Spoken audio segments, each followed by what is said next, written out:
প্রিয় শিক্ষার্থীবৃন্দ, শুভ অপরাহ্ন সবাইকে। আমরা লাল সালু উপন্যাস নিয়ে আলোচনা করছিলাম। গত ক্লাসে মোহাম্মদনগর গ্রামের মানুষের যে চিন্তা চেতনা, তারা যে শুধুমাত্র নিজের আবাদি জমি ফসল এগুলো নিয়ে ব্যতিব্যস্ত থাকে এবং স্রষ্টার প্রতি, উপরওয়ালার প্রতি, খোদার প্রতি যে তাদের ভয় ভীতি কিছুটা কম, এটা নিয়ে মজিদ শঙ্কিত হয়েছে। তামার খিলাল দিয়ে দাঁতের গহ্বরগুলো পরিষ্কার করতে করতে মজিদ সেই কথাগুলো ভাবে। চৈত্রের খরায় যখন তাদের কচি কচি নধর ধানগুলো বিনষ্ট হয়ে যায় বৃষ্টির অভাবে, তখন তারা সৃষ্টিকর্তার কথা স্মরণ করে এবং আবার কঠোর পরিশ্রম করে তারা মাঠ থেকে জল তুলে তারা জমিগুলোকে সেই মাঠে জল সেচ ব্যবস্থা করে।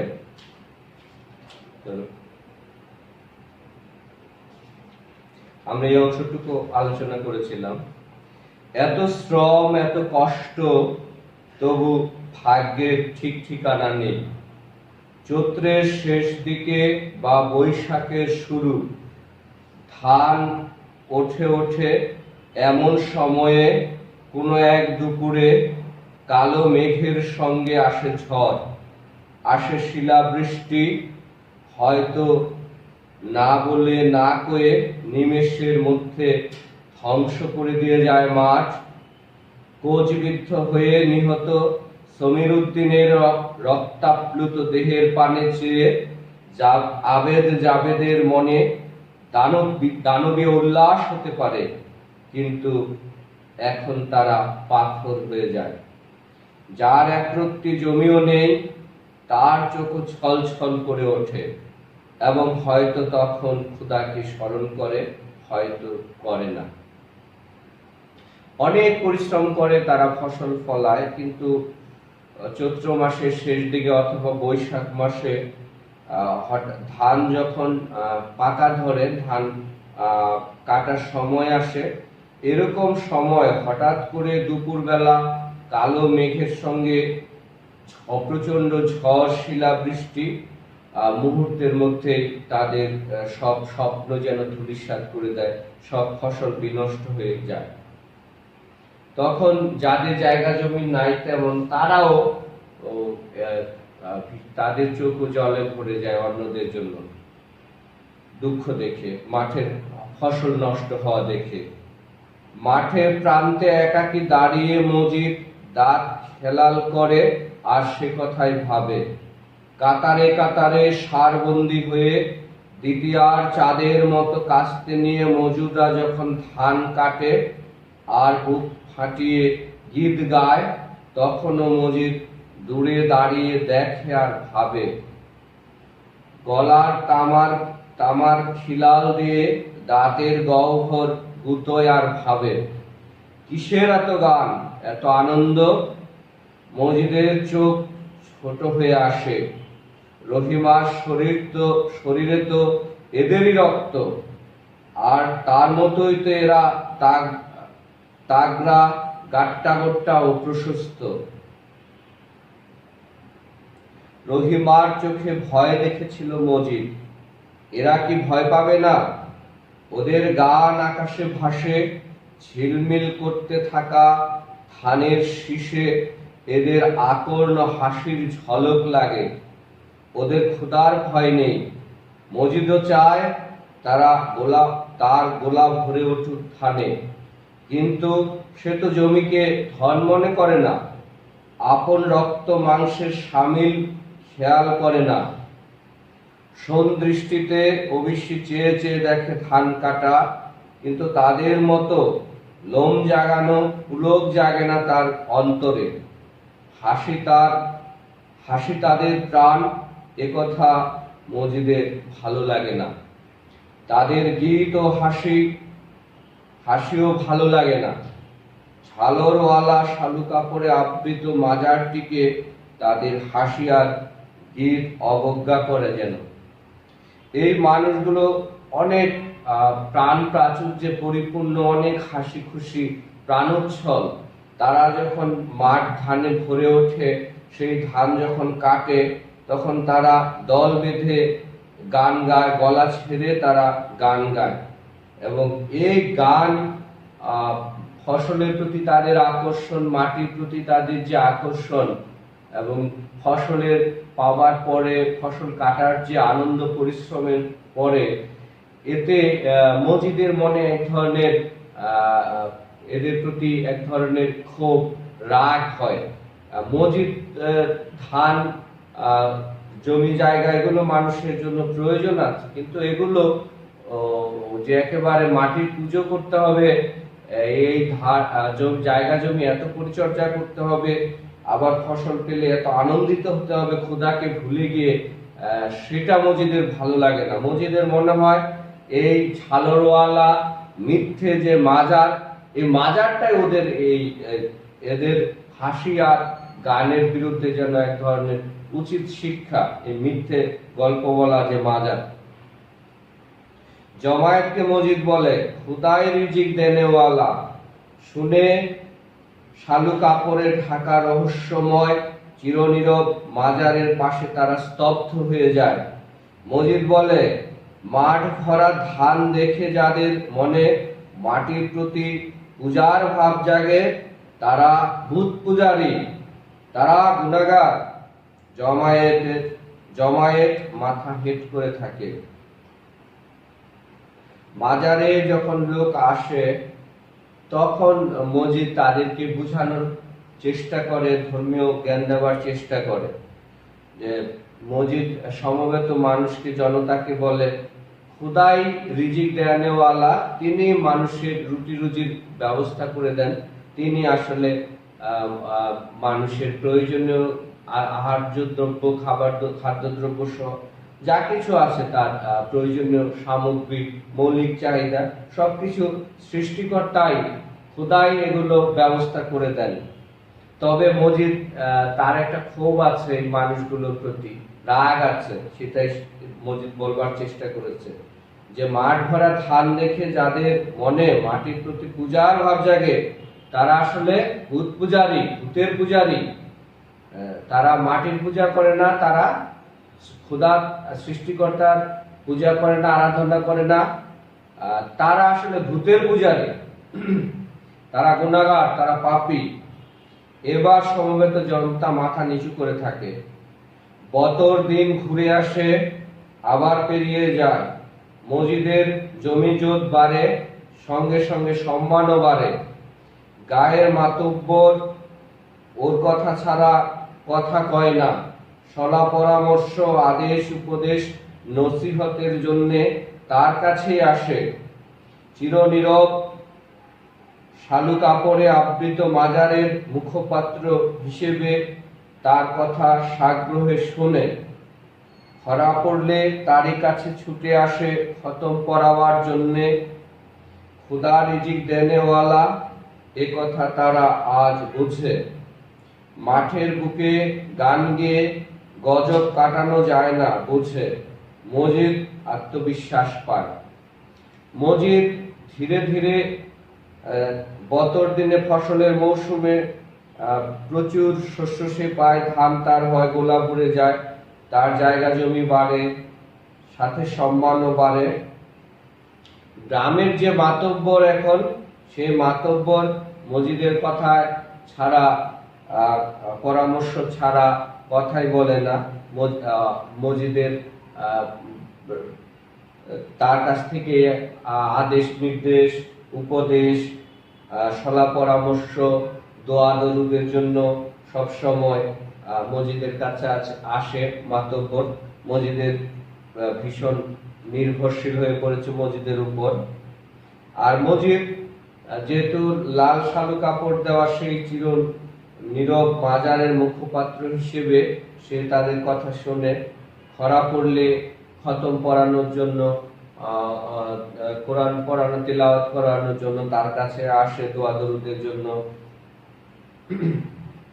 মুজিব তাদের এতদিনে বুঝাতে সক্ষম হয়েছে যে খোদাই রিজিক দেওয়ালা, সৃষ্টিকর্তাই মানুষের ভাগ্য পরিবর্তনের জন্য, তার জীবন জীবিকার জন্য যা কিছু প্রয়োজন সেটা খোদাই ঠিক করে দেন। এতে মানুষের জমির ভূমির অনেক বেশি কৃতিত্ব নাই, সমস্ত কৃতিত্ব সৃষ্টিকর্তা খোদা তাআলার।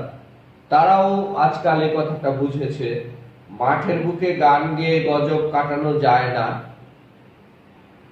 তারা বুঝেছে।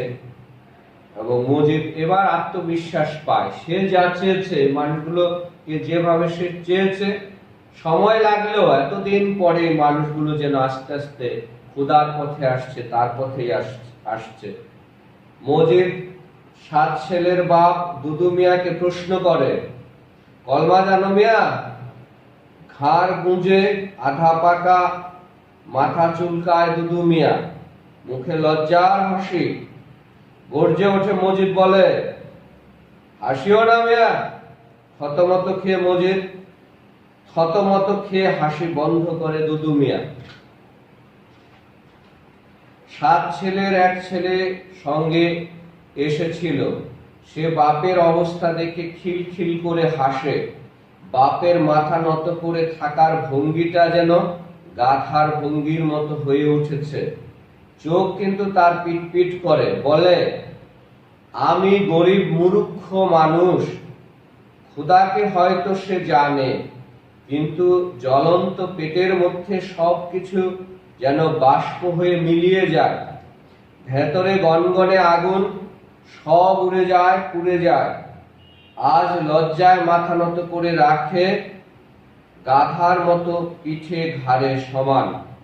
এবার খালেক ব্যাপারে ধমকে ওঠে, কলমা জানোস না বেটা? সে আর মাথা তোলে না, ছেলেটা হাসে। যে মানুষটি দুদু মিয়া, খোদাকে সে জানে, কিন্তু অভাব অনটন দুঃখ দারিদ্রের পীড়নে সেই খোদা তাআলার কথা স্মরণ করবার সুযোগ, ধর্মীয় শিক্ষা নেবার সুযোগ তার খুব একটা হয়ে ওঠে না। খালেক ব্যাপারে তাকে ধমক দেয় যে, কলমা জানোস না বেটা? সে এবার আর মাথা তোলে না।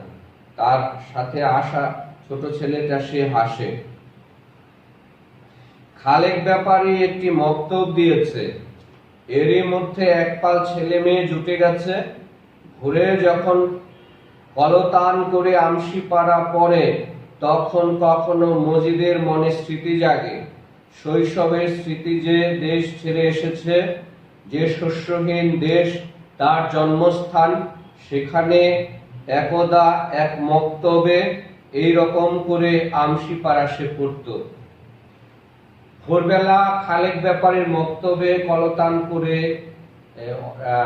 ছেলে মেয়েরা যখন আমসিপাড়া পড়ে, কোরআনের প্রাথমিক শিক্ষাটা গ্রহণ করে, বর্ণমালাগুলো শিখতে শুরু করে, তখন তাদের কলকাকলিতে যখন ভরে যায় আশপাশ, তখন মজিদের কিন্তু তার শৈশবের স্মৃতি জেগে ওঠে।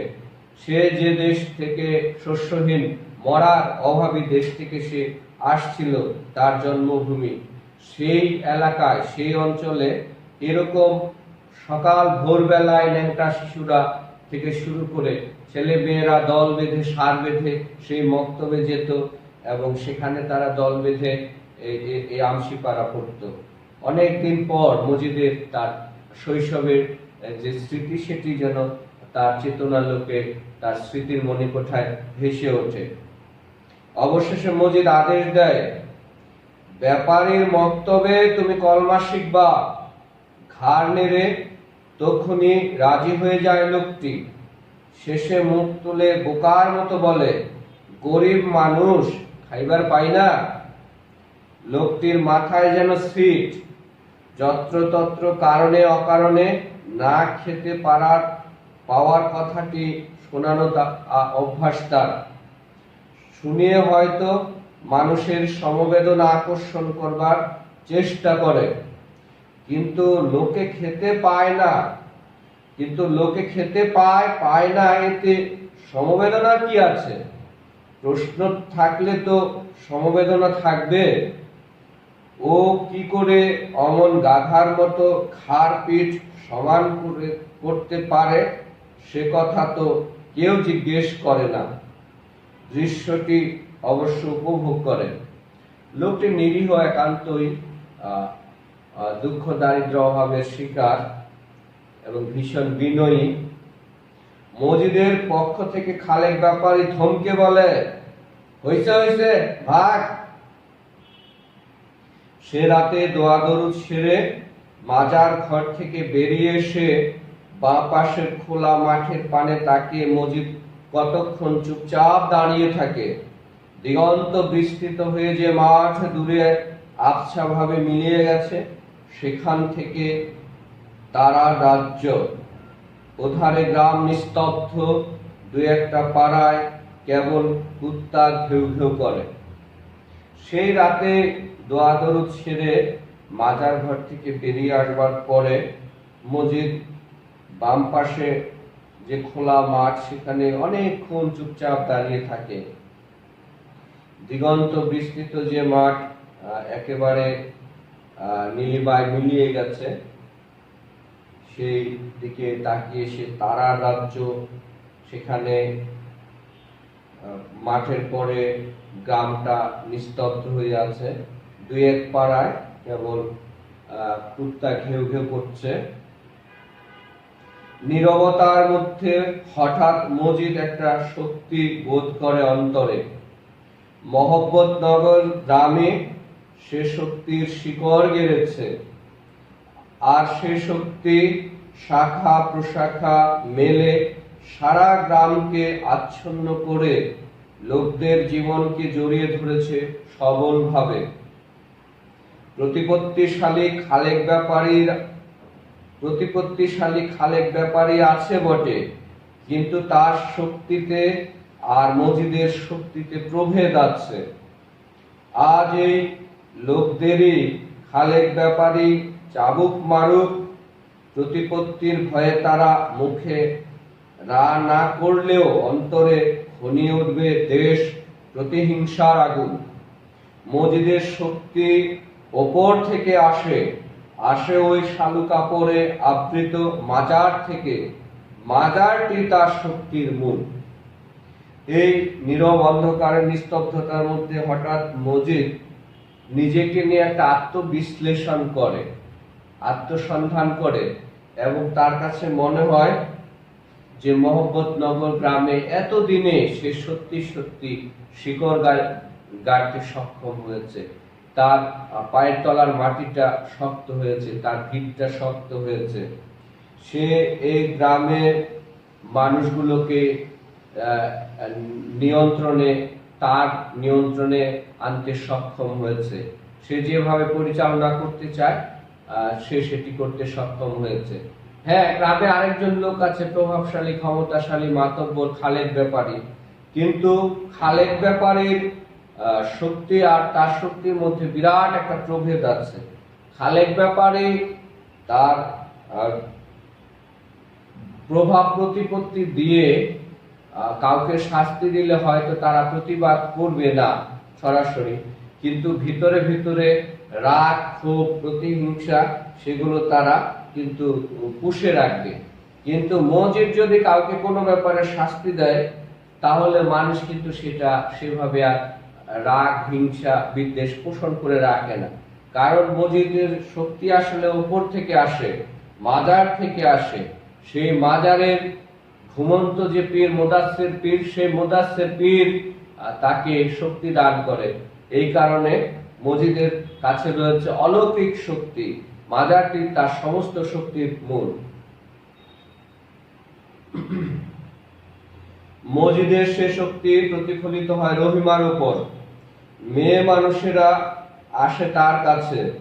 এ গ্রামেরই মেয়ে রহিমা ছোটবেলায় নাকে নোলক পরে, হলদে শাড়ি পেঁচিয়ে পরে ছুটোছুটি করত। সবার মনে সে ছবি স্পষ্ট। প্রথম বিয়ের সময় তারা তাকে দেখেছে, স্বামীর মৃত্যুর পরও তাকে দেখেছে। কিন্তু ওরাই আজ একে চেনে না। কথা কয় অন্যভাবে, গলা নরম করে সুপারিশের জন্য ধরে। খিড়কির দরজা দিয়ে আসে তারা, এসে সন্তর্পণে কথা কয়, কাঁদলেও চেপে চেপে কাঁদে। বাইরে মাজার যেমন রহস্যময় তাদের কাছে, মসজিদও তেমনি রহস্যময়। মসজিদ ধরা ছোঁয়ার বাইরে, যোগসূত্র হচ্ছে রহিমা। এই গ্রামেরই মেয়ে, গ্রামের অসংখ্য অন্যান্য মেয়েরা তাদের সমস্যার জন্য, দোয়া দরুদের জন্য, মানতের জন্য, চাওয়া পাওয়ার জন্য তারা রহিমার কাছে আসে। যে অলৌকিক শক্তির মালিক মসজিদ রহস্যময় মাজারের খাদেম মুদাসসির পীরের শক্তিতে বলিয়ান মসজিদ সম্পূর্ণ ধরাছোঁয়ার বাইরে। সুতরাং গ্রামের সাধারণ মহিলারা এসে এই গ্রামেরই মেয়ে রহিমা, আগে তারা তাকে যেভাবে দেখেছিল, আজকে রহিমা আর সেই আগের রহিমা কিন্তু এক নয়। সেই কিশোর বেলার ছোট্ট খুকি থেকে শুরু করে প্রথম বিয়ের সময় যে রহিমা ছিল, তার স্বামীর মৃত্যু পর্যন্ত গ্রামের মানুষ দেখেছিল, কিন্তু সেই রহিমা আজকের রহিমা, আকাশ পাতাল একটা ব্যবধান তার মধ্যে আছে। সুতরাং এই রহিমার সাথে তারা কথা কয় অন্যভাবে, নরম গলায়, এবং সুপারিশের জন্য ধরে। খিড়কির দরজার অন্য পাশের পক্ষে মসজিদ আছে, তারা এসে তাদের বিভিন্ন চাওয়া পাওয়া নিয়ে কান্নাকাটি করে, এবং মসজিদকে তারা, রহিমাকে তারা ধরে মসজিদে তাদের চাওয়া পাওয়া গুলো যেন মসজিদ সেটি আদায় করে দেন, এই মুদাসসির পীরকে বলে। রহিমা শুনে তাদের কথা, কখনো হৃদয় গলে, আবার গলে আসে অপরের দুঃখের কথা শুনে, কখনো ছলছল করে ওঠে চোখ। গভীর রাতে কখনো মাজারের ধারে গিয়ে দাঁড়িয়ে নির্নিমেষ চোখে তাকিয়ে থাকে মাছের পিঠের মতো স্তব্ধ বিচিত্র সেই মাজারের পানে। রহিমা তাদের কথা শুনে কখনো কখনো তাদের জন্য সমবেদনায় তার চোখের জল চলে আসে। গভীর রাতে সেও কখনো কখনো মাজারের ধারে গিয়ে অপলক চেয়ে থাকে এই মাছের পিঠের মতো স্তব্ধ বিচিত্র যে মাজার, সেটার দিকে। মাথায় কপাল পর্যন্ত মাথায় কপাল পর্যন্ত ঘুমটা টানা, দেহ নিশ্চল, তাকিয়ে থাকতে থাকতে ঘোর লাগে, চোখ অবশ হয়ে আসে। মহাশক্তির কাছে পাছে কোনো বেয়াদবি করে বসে, সে ভয়ে বুক কেঁপে ওঠে কখনো। তবু মুহূর্তের পর মুহূর্ত মূর্তির মতো দাঁড়িয়ে থাকে, ভাবে কোন মারুফ ওখানে ঘুমিয়ে আছেন, যার রূহ এখনো মানুষের দুঃখ যাতনায় কাঁদে, তাদের মঙ্গলের জন্য আকুল হয়ে থাকে সদা সর্বদা। মাজারের প্রতি রহিমার একটা অন্ধবিশ্বাস জন্মে আছে, যে এই মাজারে যিনি ঘুমিয়ে আছেন, সেই মুদাসসির পীর, তার সেই আত্মাটা এখনো এই মানুষের জন্য কাঁদে, মানুষের দুঃখ দুর্দশা দূর করবার জন্য এই আত্মাটা এখনো কাজ করে, এই রূহটা এই ব্যক্তির। কখনো কখনো গভীর রাত পর্যন্ত সে অপলক দৃষ্টিতে এই মাজারটার দিকে তাকিয়ে থাকে, মাজারটার শক্তি অনুভব করবার, রহস্য অনুভব করবার চেষ্টা করে। কখনো কখনো অতি সংগোপনে রহিমা একটা আর্জি জানায়, বলে তার সন্তান নেই, সন্তান শূন্য কোলটি খাঁ খাঁ করে, কিন্তু তিনি তাকে যেন একটি সন্তান দেন। আর্জি জানায় চোখের আকুলতায়, এদিকে ঠোঁট পর্যন্ত কাঁপে না। অতি গোপনে মনের কথা শিশুর সরলতায় শালু কাপড়ে ঢাকা রহস্যময় মাজারের পানে চেয়ে বলে, না হয় লজ্জা, না হয় দ্বিধা। একদিন হঠাৎ এই সময় দমকা হাওয়া ছোটে, জঙ্গলের যে কটা গাছ আজও অতর্কিত অবস্থায় বিরাজমান, তাতে আচমকা গোঙানি ধরে। হাওয়া এসে এখানে শালু কাপড়ের প্রান্ত নড়ে, কেঁপে ওঠা মোমবাতির আলোয় ঝলমল করে ওঠে রূপালী ঝালর। রহিমাও কেঁপে ওঠে, কি একটা মহা ভয় তার রক্ত শীতল করে দেয়। মনে হয় কে যেন কথা কইবে। আকাশের মহাতমসার বুক থেকে বিচিত্র এক কণ্ঠ সহসা জেগে উঠবে, আবার স্থির হয়ে যায়। মোমবাতির শিখা নিষ্কম্প স্থির হয়ে ওঠে। ওপরে আকাশ ভরা তারা তেমনি নীরব। একদিন একটা অন্যরকম ঘটনা, ভিন্ন রকমের ঘটনা ঘটলো, যে রহিমা অন্যদের দাবি দেওয়া চাওয়া পাওয়া এই মাজারে আরজি জানায়। তার নিজের মধ্যে একটা অপ্রাপ্তি আছে, একটা দুঃখ বোধ আছে, একটা না পাওয়ার বেদনা আছে, যন্ত্রণা আছে, যে তার কোনো সন্তান সন্ততি নাই। এই কারণেই এই মাজারে যিনি শুয়ে আছেন তার কাছে, এই মোদাচ্ছের পীরের কাছে রহিমা তার নিজের কথাটিও সন্তান, সে তার যেন একটি সন্তান তিনি দেন, এই আরজিটা জানায়। আর সেদিনই ভীষণ একটা ভিন্ন রকম ঘটনা ঘটে। হঠাৎ করে কোত্থেকে যেন একটা দমকা হাওয়া আসে। জঙ্গলে যে গাছগুলো এতদিন দাঁড়িয়ে থাকতো নীরব নিশ্চল, সেই গাছগুলো থেকে হঠাৎ করে যেন এক ধরনের গোঙানির শব্দ পাওয়া যায়। আর বাতাসে সে শালু কাপড়ের প্রান্ত নড়ে ওঠে। কেঁপে ওঠা মোমবাতির আলোয় ঝলমল করে রূপালী ঝালর। রহিমা কেঁপে ওঠে। তার সে ভীষণ হঠাৎ করে এই ঘটনায় ভীষণভাবে ভয় পেয়ে যায়। তার রক্ত যেন ভয়ে ঠান্ডা হয়ে যায়। তার কাছে মনে হয় এই মুহূর্তে কে যেন কথা বলতে চাচ্ছে। এই আকাশের ঘন অন্ধকারের বুক চিরে একটা কণ্ঠ যেন জেগে উঠবে এবং তার সাথে কথা বলবে। সে আবার স্থির হয়ে যায়। মোমবাতির শিখা নিষ্কম্প হয়ে ওঠে। উপরে আকাশ ভরা তারা তেমনি নীরব। কোনদিন রহিমা সারা মানব জাতির জন্য দোয়া করে। ও পাড়ার সুনুর বাপ মরণ রোগে যন্ত্রণা পাচ্ছে, তাকে শান্তি দাও।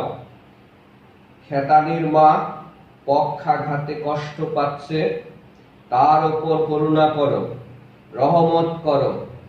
4 গ্রাম পরে বড় নদী, কদিন আগে সে নদীতে ঝড়ের মুখে ডুবে মারা গেছে কটি লোক।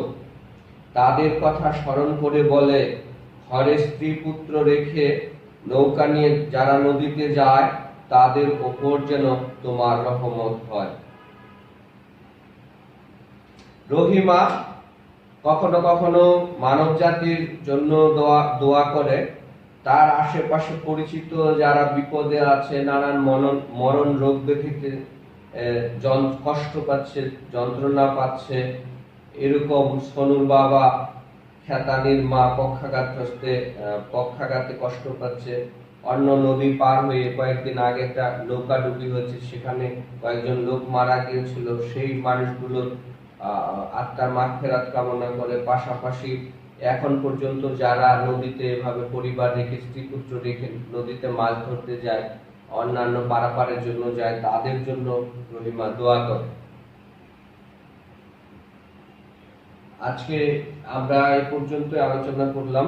তোমরা উপন্যাসটা বাসায় নিয়মিত পড়বে, আমাদের ক্লাসগুলো অনুসরণ করবে এবং নিয়মিত বাসায় পড়াশোনা করবে।